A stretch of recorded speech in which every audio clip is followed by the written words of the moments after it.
Ipinagtanggol naman ni retired Lieutenant General Antonio Parlade Jr. si National Security Advisor Eduardo Año mula sa mga pagbabatikos matapos na arestuhin si dating Pangulong Rodrigo Duterte.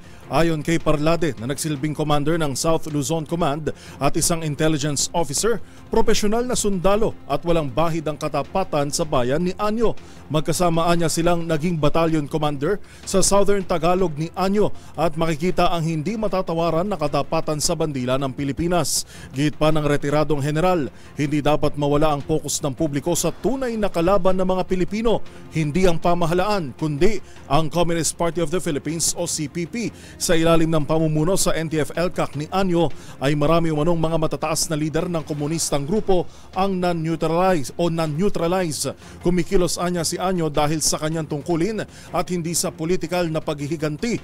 Sabi pa ni Parlade, hindi makatwirang akusahan, hindi tapat sa dating Pangulo si Año, lalo pat obligasyon niya na magbigay payo sa kasalukuyang gobyerno bilang National Security Advisor.